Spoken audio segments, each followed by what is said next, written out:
Hello friends, कैसे हो सब लोग। आई होप सब लोग अच्छे होंगे, बेहतर होंगे और स्वस्थ होंगे। स्वागत है आपका fairs cloud learn to lead में। तो आज हम डिस्कस करेंगे 18 जनवरी 2022 के बहुत इंपॉर्टेंट करंट अफेयर, जिसमें से आप दो बेस्ट इमेजेस यहाँ पे देख रहे हो। लेकिन बहुत इंपॉर्टेंट करंट अफेयर को डिस्कस करेंगे तो वीडियो को बिल्कुल लास्ट तक जरूर देखना है।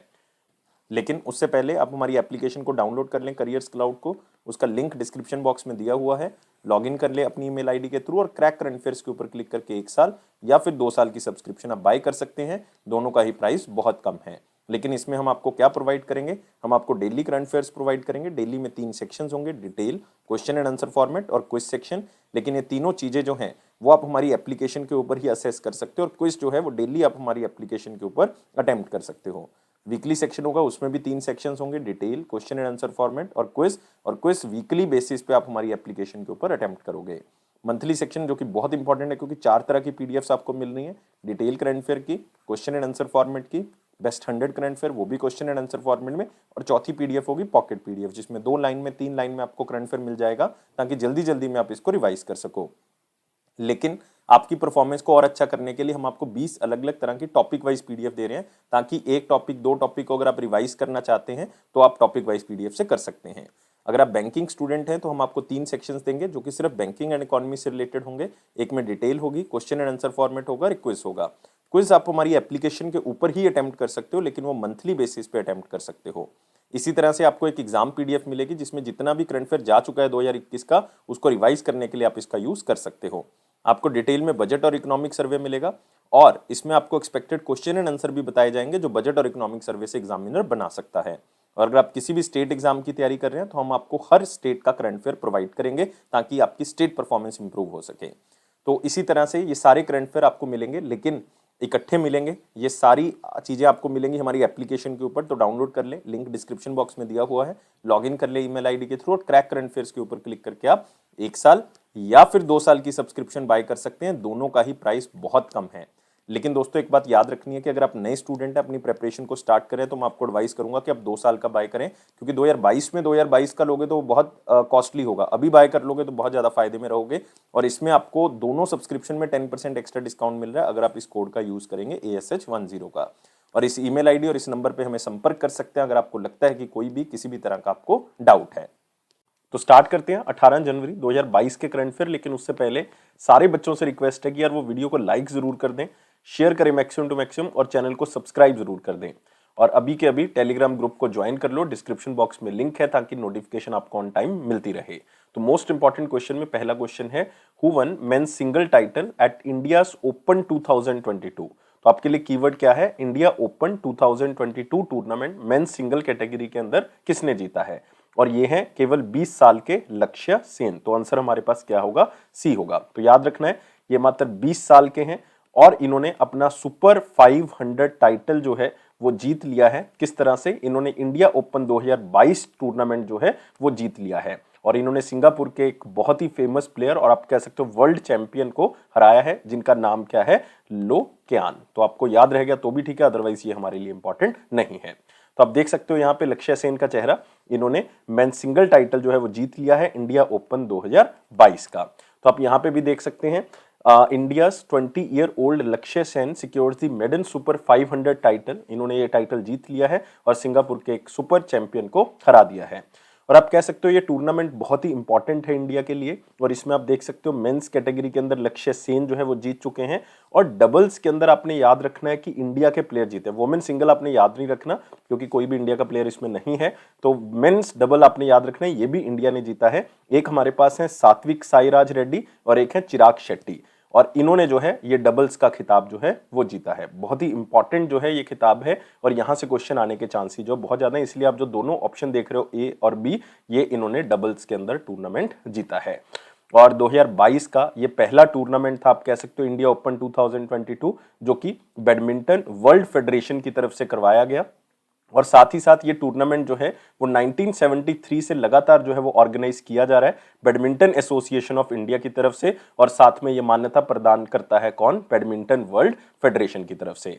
और इसको आप एक नाम और भी दे सकते हैं, इसको योनेक्स सनराइज भी कहा जाता है। योनेक्स एक ब्रांड है, सनराइज नाम से जो है इसको जाना जाता है। योनेक्स सनराइज इंडिया ओपन 2022 के नाम से इसको जाना गया और ये 16 जनवरी को हुआ था 2022 में न्यू दिल्ली के अंदर। मतलब होस्ट किसने किया है इसको? न्यू दिल्ली ने होस्ट किया है और इसमें टोटल जो प्राइस मनी है वो $4 लाख रुपए जो है वो दी गई। तो अपने याद रखनी है जितनी भी चीजें मैंने आपको यहाँ पे बताई हैं। और साथ ही साथ आपने 2 प्लेयर और, एक सात्विक साईराज रेड्डी और एक चिराग शेट्टी, दोनों का नाम जो है याद रखना है, इन्होंने डबल्स के खिताब को जीता है। लेकिन यहाँ पे ऑर्गेनाइजेशन दोस्तों एक और इंपॉर्टेंट है जिसको हम कहते हैं BAI, जिसके द्वारा ये टूर्नामेंट ऑर्गेनाइज करवाया गया, जिसको हम कहते हैं बैडमिंटन एसोसिएशन ऑफ इंडिया।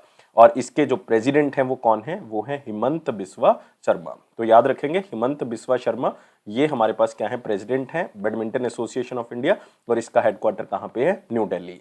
और साथ में ये मान्यता इनको प्रदान कौन करता है? ये करता है बैडमिंटन वर्ल्ड फेडरेशन, जो कि रैंकिंग भी जारी करती है, टूर्नामेंट भी ऑर्गेनाइज करता है। और इसका हेडक्वार्टर कहाँ पे है दोस्तों? मलेशिया के अंदर, कोलालमपुर के अंदर। तो याद रखनी है जितनी भी चीजें मैंने आपको यहाँ पे बताई हैं। इसी के साथ आपने एक रिसेंट रिलेटेड न्यूज में आपने एक थोड़ा सा याद रख लेना है कि जो हमारी इंडियन शटलर हैं PV सिंधु, याद रखोगे नाम PV सिंधु, उन्होंने सिल्वर मेडल जीता है रिसेंटली। उन्होंने सिल्वर मेडल जीता है किसके अंदर? स्विस ओपन के अंदर।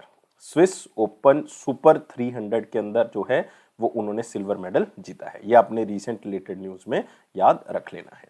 इसी के साथ अगले क्वेश्चन के ऊपर बढ़ेंगे। अगला क्वेश्चन है, कौन सी कंट्री ऐसी पहली कंट्री बन गई है जिसने इंडिया से BrahMos supersonic cruise missile system जो है वो खरीदने का निर्णय लिया है और इंडिया के साथ एक एग्रीमेंट जो है वो साइन किया है? और ये कंट्री कौन सी है? फिलीपींस। तो याद रखना है, बहुत इंपॉर्टेंट है। आंसर क्या होगा? सी होगा। तो सिंपल वर्ड्स में फिलीपीन पूरे वर्ल्ड की ऐसी पहली कंट्री है जो इंडिया से ब्रह्मोस सुपरसोनिक मिसाइल जो है वो खरीदेगी, जो कि इंडिया के लिए एक बहुत ही इंपॉर्टेंट बात है, क्योंकि अब इंडिया जो है वो डिफेंस सेक्टर में एक्सपोर्ट कर रहा है। पहले हम बहुत बड़े इंपोर्ट करते थे डिफेंस सेक्टर के अंदर, लेकिन अब जो है वो हम रक्षा क्षेत्र में जो है वो सबसे ज्यादा एक्सपोर्ट भी कर रहे हैं।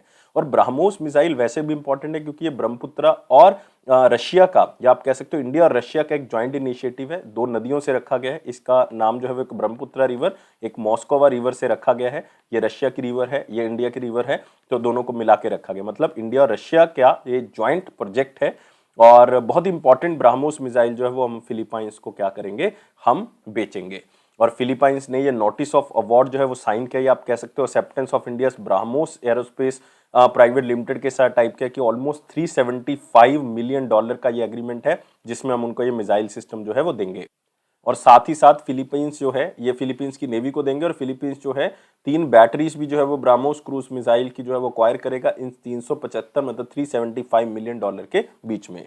और साथ में आपने याद रखना है ब्रह्मोस मिसाइल जो कि बहुत इंपॉर्टेंट है, इसकी रेंज जो है वो 290 किलोमीटर के आसपास है और ये 200 किलो वॉरहेड जो है वो कैरी कर सकता है। और इसकी स्पीड जो है वो 2.8 मैक है। इसको याद रखना है, 2.8 मैक का मतलब आप कह सकते हो कि ऑलमोस्ट 3 गुना ज्यादा स्पीड ऑफ साउंड से, स्पीड ऑफ साउंड से ऑलमोस्ट 3 गुना ज्यादा। तो इसलिए इसको हम जो है वो सुपरसोनिक मिसाइल कहते हैं, ना कि हाइपरसोनिक मिसाइल कहते हैं। इसको कहा जाता है सुपरसोनिक मिसाइल। और ये इतनी कैपेबल है कि आप इसको लैंड से, आप इसको समुंदर से, आप इसको जो है वो एयर से लॉन्च जो है वो कर सकते हो। मतलब किसी भी सरफेस से आप इसको क्या कर सकते हो? लॉन्च कर सकते हो। रिसेंटली आप कह सकते हो इंडोनेशिया हो गया, वियतनाम हो गया, थाईलैंड हो गया, इन कंट्रीज ने इंटरेस्ट दिखाया है कि वो इंडिया से ब्रह्मोस मिसाइल खरीद सकती हैं। तो बहुत बड़ी बात है इंडिया का, क्योंकि टारगेट है कि हमने $5 बिलियन जो है वो एक्सपोर्ट करना है रक्षा क्षेत्र में 2024 तक। और इस टारगेट को अचीव करने की तरफ आप कह सकते हो ये एक कदम है। और फिलीपींस के बारे में याद रखना है, इसकी कैपिटल जो है वो मनीला है, कैपिटल मनीला, और इसकी जो करेंसी है वो है फिलीपींस पैसो। इसी के साथ अगले क्वेश्चन के ऊपर आएंगे।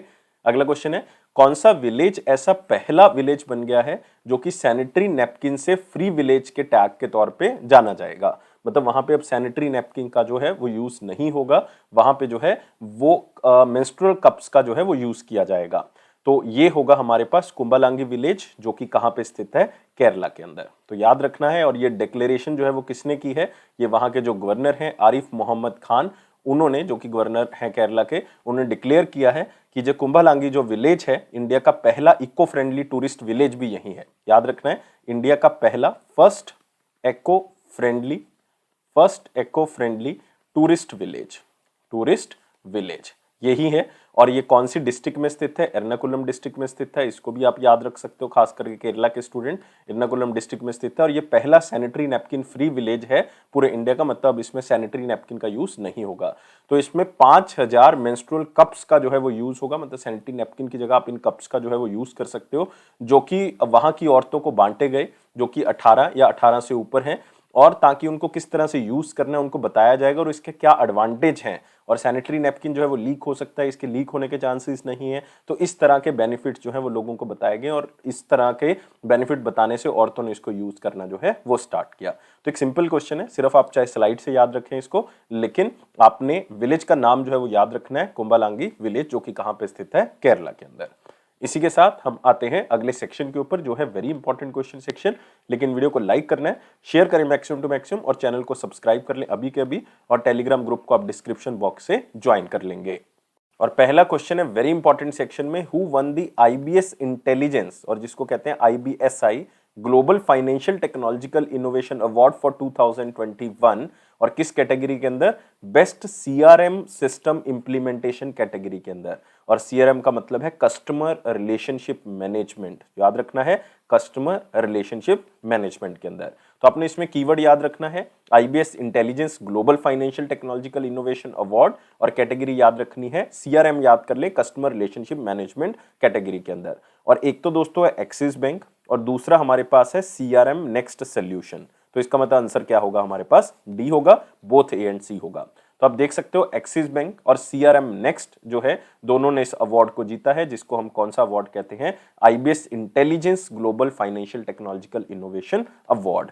तो आप यहां पे देख सकते हैं एक्सिस बैंक ने बहुत ही अच्छे से सीआरएम नेक्स्ट को इंप्लीमेंट किया है, ताकि सेल्स और सर्विसेज को मॉडर्नाइज किया जा सके, और साथ ही साथ आप कह सकते हो कि जितनी भी चीजें हैं उसको ऑटोमेट तरीके से चलाया जा सके, नई टेक्नोलॉजी का यूज किया जा सके, ट्रांसपेरेंसी बढ़े, प्रोसेसिंग फास्ट हो, ऑटोमेटेड हो सारा सिस्टम, और जितनी भी ट्रैकिंग है वो ऑनलाइन या आप कह सकते हो ऑटोमेटिक तरीके से की जा सके, और लोगों को सही तरीके से जो है वो चीजें बताई जा सके। तो आप कह सकते हो सीआरएम नेक्स्ट जो है वो वर्ल्ड का most powerful banking CRM platform है, जो कस्टमर रिलेशनशिप मैनेजमेंट में सबसे आगे है।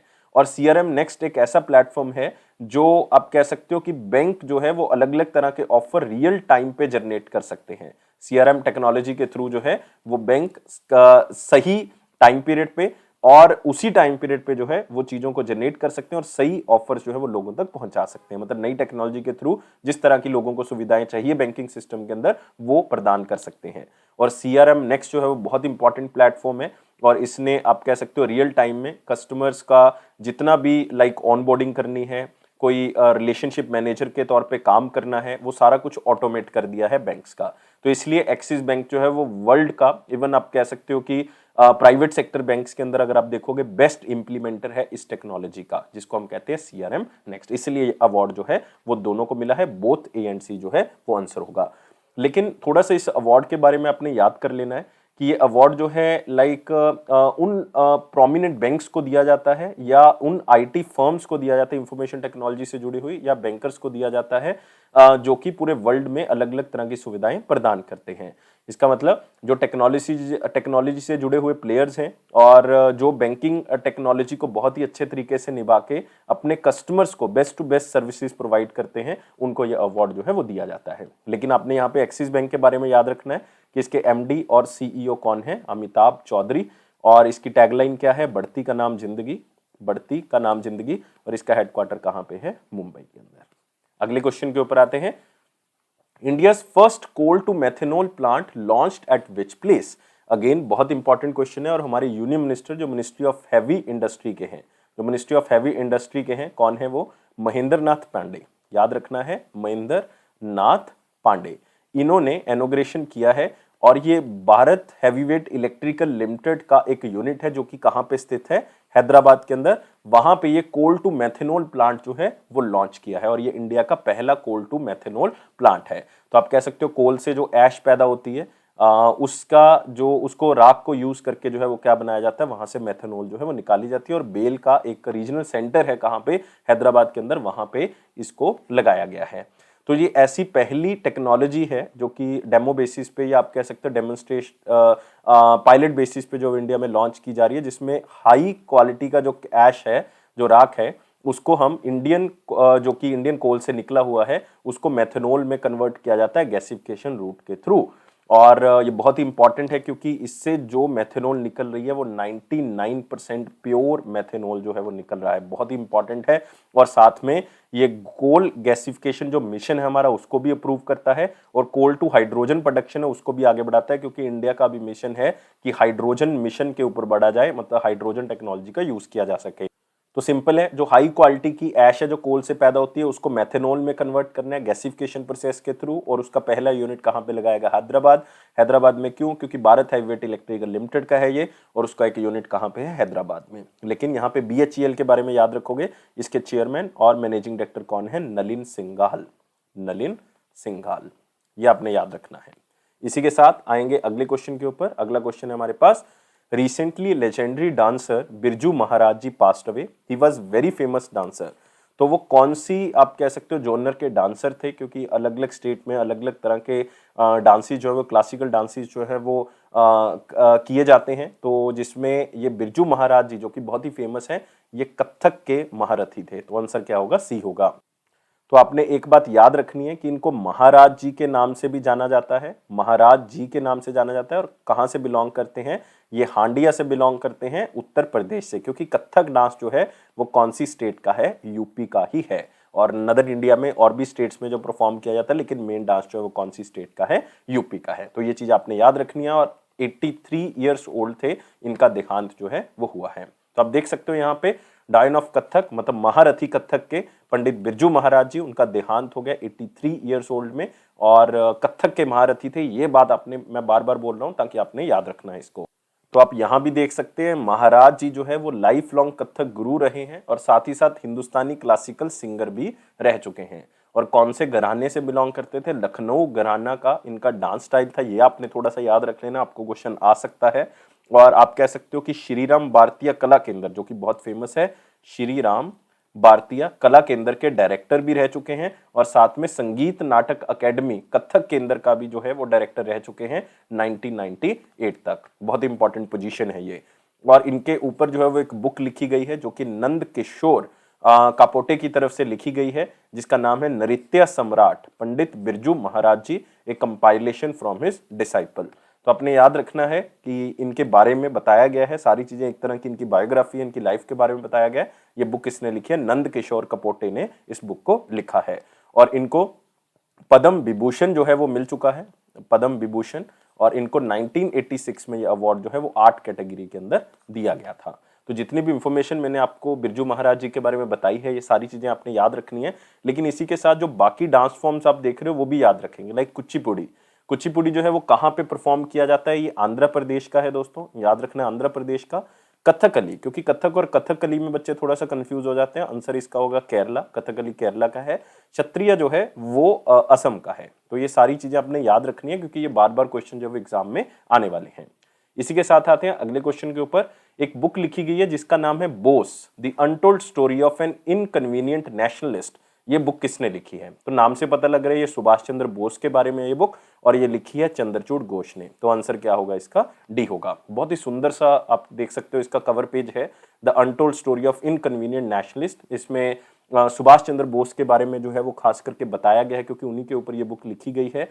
और ऑथर के क्या थॉट्स हैं कि किस तरह से सुभाष चंद्र बोस जो है वो इंडिया की डेवलपमेंट चाहते थे, किस तरह से इंडिया आजाद होकर जो है वो उभरेगा, किस तरह से उनकी उसकी पॉलिटिक्स जो है वो आगे बढ़ेगी, किस तरह की आइडियोलॉजी रहेगी, उसके बारे में बताया हुआ है। और कुछ ऐसे फैक्ट जो लोगों को नहीं पता, अनटोल्ड स्टोरीज जो हैं सुभाष चंद्र बोस की, वो भी इस बुक के अंदर चंद्रचूड़ बोस ने जो है वो दर्शाई हुई हैं। और इस बुक को पब्लिश कौन कर रहा है? आप यहाँ पे देख सकते हो, पेंगुइन रैंडम हाउस इंडिया की तरफ से इसको पब्लिश किया जा रहा है। लेकिन बाकी जो आप देख रहे हो ऑथर, ये भी बहुत इंपॉर्टेंट है। लाइक विजय गोखले का आप नाम देख रहे हो, विजय गोखले ने रिसेंटली एक बुक लिखी है, the long game. The long game, how the Chinese negotiate with India, मतलब किस तरह से इंडिया और चाइना का रिलेशनशिप जो है वो आगे बढ़ा और किस तरह से चाइना इंडिया के साथ जो है वो बातचीत करता है। नेक्स्ट रजनीश कुमार, जो कि बहुत फेमस बैंकर रह चुके हैं, एसबीआई के अंदर फॉर्मर चेयरमैन रह चुके हैं। इन्होंने बुक लिखी है कस्टोडियन ऑफ ट्रस्ट, याद रखनी है, कस्टोडियन ऑफ ट्रस्ट। बैंकिंग सफर के बारे में जो है वो लिखा हुआ है। मनन भट्ट, इन्होंने बालाकोट एयर स्ट्राइक बुक लिखी, हम बहुत बार कर चुके हैं, आपको याद हो गया होगा अब तक। बालाकोट एयर स्ट्राइक, जो पुलवामा का बदला लिया गया था, उसके बारे में ये बुक जो है वो लिखी गई है। तो ये सारे के सारे ऑथर्स अपने आप में बहुत बहुत इंपॉर्टेंट हैं। इसी के साथ आते हैं अगले क्वेश्चन के ऊपर।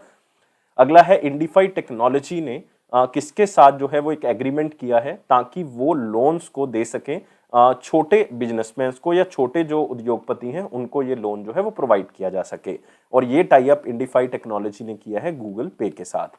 तो इसका मतलब गूगल पे के ऊपर जो है वो आपको कुछ लोन ऑप्शंस मिलेंगे इंडिफाई टेक्नोलॉजी से जुड़े हुए, और इसमें जो लोन की अमाउंट होगी वो बहुत ज्यादा नहीं है क्योंकि ये स्मॉल मर्चेंट्स के लिए है। तो 2.5 से 3 लाख रुपए जो है वो इंस्टेंट लोन जो है वो ले सकते हो, और जितना भी प्रोसेस होगा वो सारा का सारा डिजिटल होगा। और जितने भी एलिजिबल कस्टमर हैं गूगल पे फॉर बिजनेस एप्लीकेशन के ऊपर जाएंगे, वहां पे क्लिक करके जितनी भी लोन ऑफर्स इंडिफाई की तरफ से दिए जा रहे हैं उसको देखेंगे और वहां पे ही अपनी एप्लीकेशन को क्या कर सकते हैं, सबमिट कर सकते हैं।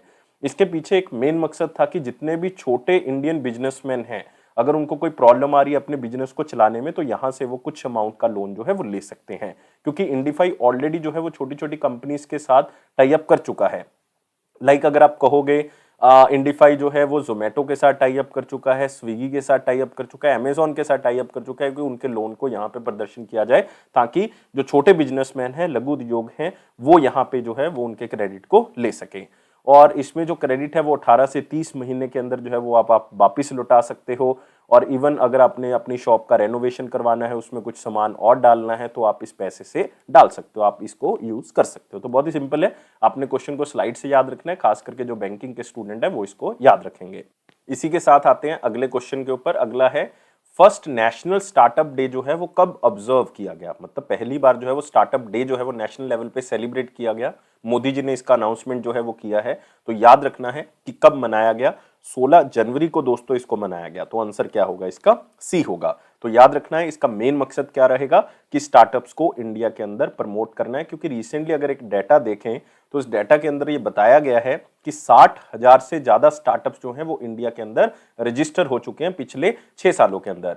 और खास बात है इसके अंदर कि 82 यूनिकॉर्न्स इंडिया ने जो है वो अभी तक पैदा किए हैं, मतलब वो स्टार्टअप जिनकी वैल्यूएशन $1 बिलियन से ज्यादा हो चुकी है, तो वो 82 हो चुके हैं इसमें, जो कि पूरे वर्ल्ड में तीसरा रैंक हासिल है इंडिया को, जो कि अभी ग्लोबल यूनिकॉर्न लिस्ट निकाली गई है और उसमें यूनाइटेड किंगडम का रैंक जो है वो 4th नंबर पे है। पहले यूनाइटेड किंगडम 3rd पे था, इंडिया 4थे पे था, लेकिन अब ये रिप्लेसमेंट हुई है, इंडिया तीसरे पे आ गया और यूनाइटेड किंगडम 4थे पे गया है। तो 16 जनवरी को हमने पहला स्टार्टअप नेशनल स्टार्टअप डे जो है वो क्या किया, सेलिब्रेट किया। और ये इसलिए 16 जनवरी को क्योंकि 16 जनवरी को स्टार्टअप इंडिया इनिशिएटिव 2016 में लॉन्च किया गया था। तो 6 साल जो है वो इसके पूरे हो चुके हैं। और आप कह सकते हो 55 अलग अलग तरह की इंडस्ट्रीज में टोटल इंडिया के 60,000 से ज्यादा स्टार्टअप जो है वो क्या हो चुके हैं, रजिस्टर हो चुके हैं। मैं आपको ऑलरेडी बता चुका हूं। और ये स्टार्टअप इंडिया इनिशिएटिव एक ऐसा इनिशिएटिव था जिसमें अलग अलग तरह के प्रोग्राम जो है वो लॉन्च किए गए ताकि जो नए आइडियाज हैं उनको हम स्किल्स प्रोवाइड कर सकें, उनको हम फाइनेंस प्रोवाइड कर सकें, उनको एक नया इकोसिस्टम प्रोवाइड कर सके जिसके अंदर वो अपने आइडिया को जो है एक बड़े बिजनेस में कन्वर्ट कर सकते हैं।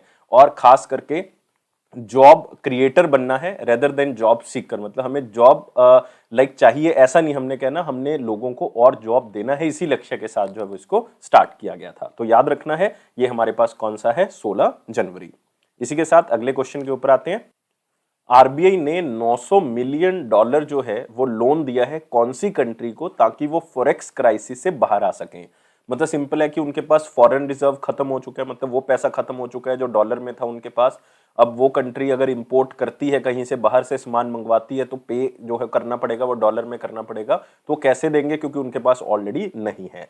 तो इस प्रॉब्लम को खत्म करने के लिए आरबीआई ने उस कंट्री को लोन दिया है और वो कंट्री है श्रीलंका। तो $900 मिलियन जो हैं वो आरबीआई की तरफ से दिए गए हैं इंडियन गवर्नमेंट के बिहाफ पे, ताकि जो उस कंट्री में चीजों की शॉर्टेज है तो बाहर से मंगवा सकें और उसके बदले में ये पैसे जो हैं वो दिए जा सकें।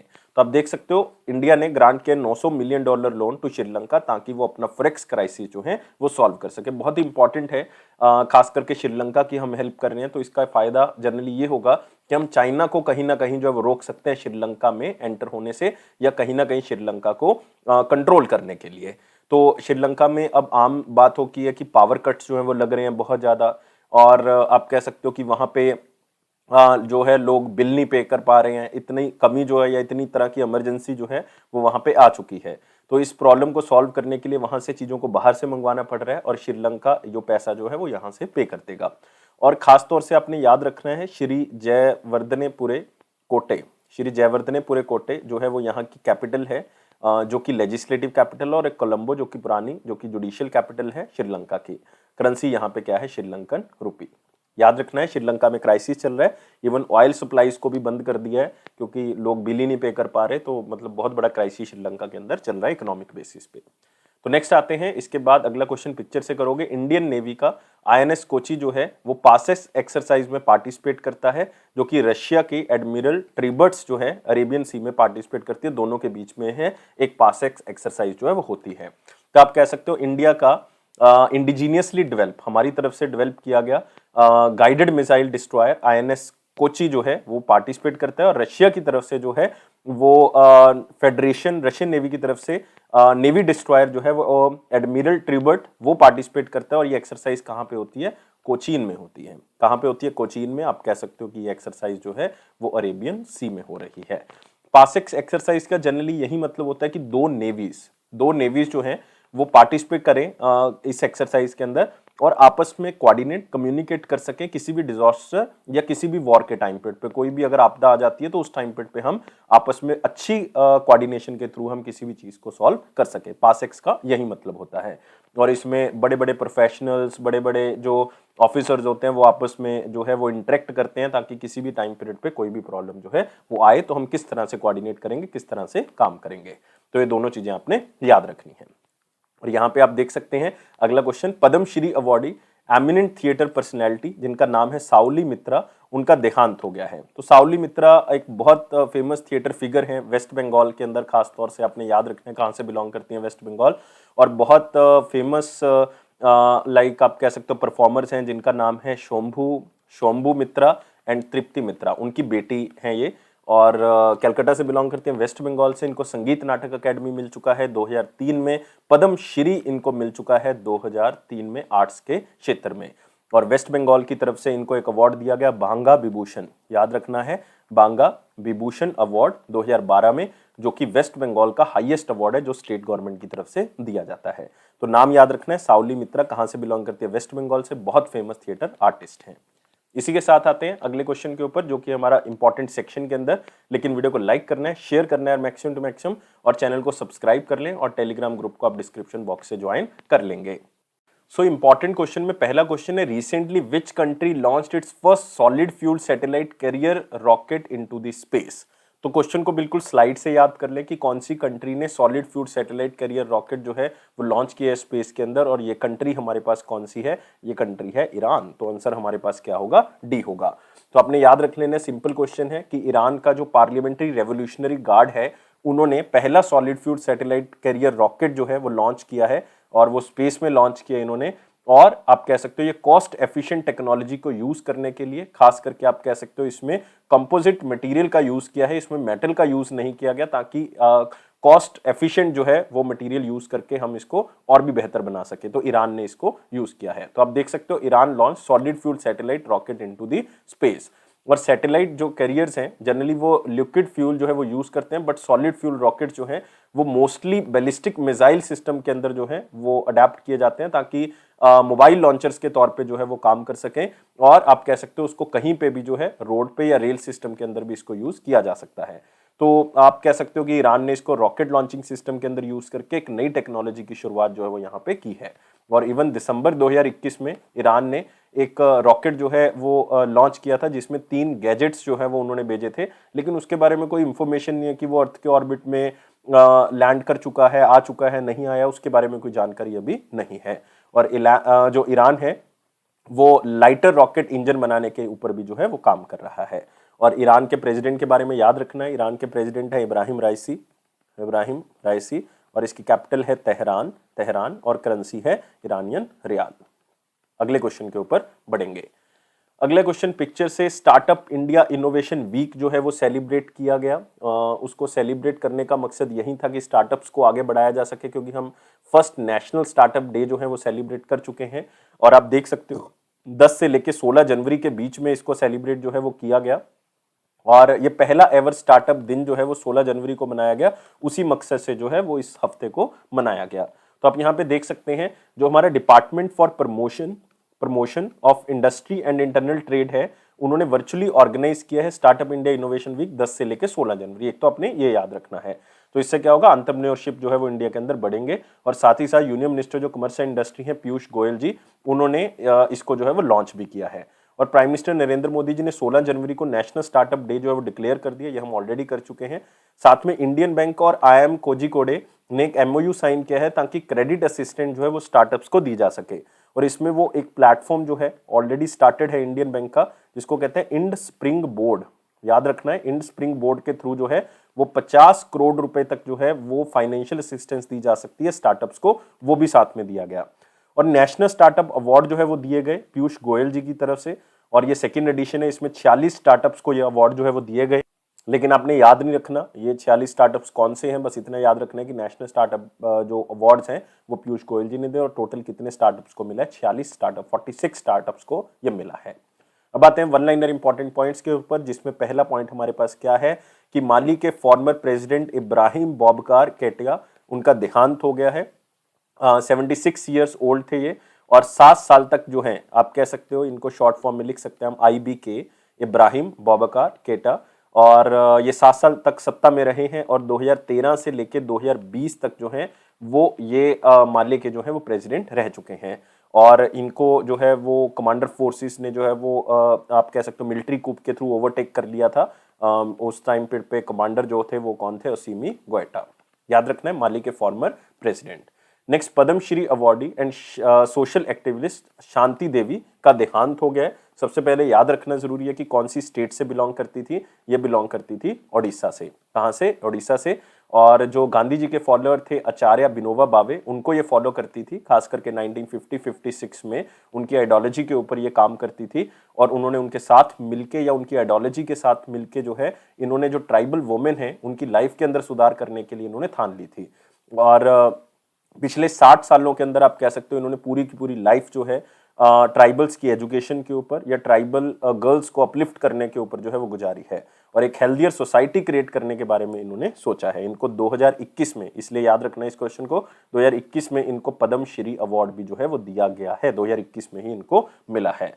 और इनको पद्मश्री के बिना जो है वो जमनालाल बजाज अवार्ड भी जो है वो मिल चुका है। नेक्स्ट, डिफेंस मिनिस्ट्री ने एक प्लेटफॉर्म लॉन्च किया है, एक पोर्टल लॉन्च किया है, रक्षा पेंशन शिकायत निवारण पोर्टल, ताकि जितने भी पेंशन दर्ता हैं उनकी प्रॉब्लम्स को सॉल्व किया जा सके, खास करके जो एक्स सर्विसमैन कैटेगरी के अंदर आते हैं। तो कुछ इसमें याद रखने वाला नहीं है, सिर्फ इतना याद रखना है कि एक पोर्टल है जिसके अंदर आप अपनी शिकायतें दर्ज करवा सकते हो। जो एक्स सर्विसमैन है या उनकी फैमिली से रिलेटेड है, उनकी प्रॉब्लम को जल्दी ही सॉल्व किया जाएगा। नेक्स्ट, डॉक्टर मनसुख मंडाविया जी ने एक कमेमोरेटिव स्टैंप जो है वो लॉन्च की है, ताकि एक साल जो कोविड-19 की वैक्सीनेशन ड्राइव स्टार्ट की गई थी, मास वैक्सीनेशन आप कह सकते हो, उसके तौर पे कमेमोरेटिव स्टैंप जो है वो लॉन्च की है। एक आप कह सकते हो स्टैंप जो 500 पैसे की है, 500 पैसा मतलब 5 रुपए की जो है, इस स्टैंप को लॉन्च किया गया। एक साल पूरा हो चुका है और 156 करोड़ कोविड-19 वैक्सीनेशन जो है वो लग चुकी है। और 16 जनवरी को आप कह सकते हो ये मास वैक्सीनेशन की फर्स्ट एनिवर्सरी जो है मनाई गई।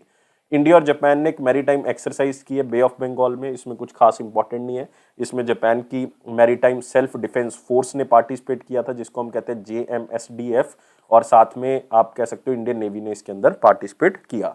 और इंडियन नेवी की तरफ से INS शिवालिक और INS कदमत ने इसके अंदर पार्टिसिपेट किया। और मेन एम यही है कि दोनों कंट्रीज में बाइलेटरल रिलेशन इंप्रूव हो, डिफेंस को, एक्सरसाइजेस को प्रमोट किया जा सके, कॉपरेशन को प्रमोट किया जा सके, म्यूचुअल अंडरस्टैंडिंग बढ़े दोनों कंट्रीज के बीच में।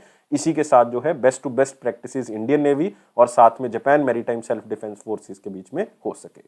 नेक्स्ट, इंडियन आर्मी डे जो है वो मनाया गया 15 जनवरी को। बहुत ही इंपॉर्टेंट डे है, याद रखना है। और इसका थीम क्या है, इन स्ट्राइड विद द फ्यूचर। याद रखना है, इन स्ट्राइड विद द फ्यूचर जो है वो इसका थीम है। और ये 15 जनवरी को इसलिए मनाया जाता है क्योंकि जो हमारे पहले फील्ड मार्शल थे, याद रखना है, फर्स्ट फील्ड मार्शल, क्या नाम था उनका, KM करियप्पा, उन्होंने फर्स्ट कमांडर इन चीफ का पद जो है वो संभाला था 15 जनवरी को, इसलिए इसको 15 जनवरी को मनाया जाता है। और 15 जनवरी को 74th इंडियन आर्मी डे जो है वो मनाया गया। और याद रखना है 1949 में लेफ्टिनेंट के.एम. करियप्पा ने किससे ये पोजीशन हासिल की थी, क्योंकि इससे पहले ब्रिटिश जनरल थे, उनका नाम क्या था, फ्रांसिस बुचर।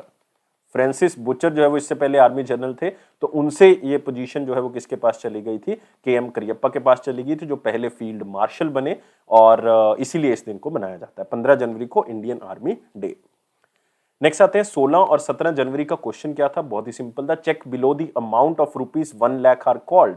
1 लाख से नीचे नीचे वाले चेक्स को क्या कहा जाता है। तो इसमें दो क्वेश्चन बनते हैं। 1 लाख से नीचे वालों को नॉर्मल वैल्यू चेक्स कहा जाता है, ऊपर वालों को हाई वैल्यू चेक्स जो है वो कहा जाता है। इसी के साथ अब आते हैं question of the day. Question of the day क्या कहता है, सीटीएस, बैंकिंग सिस्टम के अंदर सीटीएस का मतलब क्या है।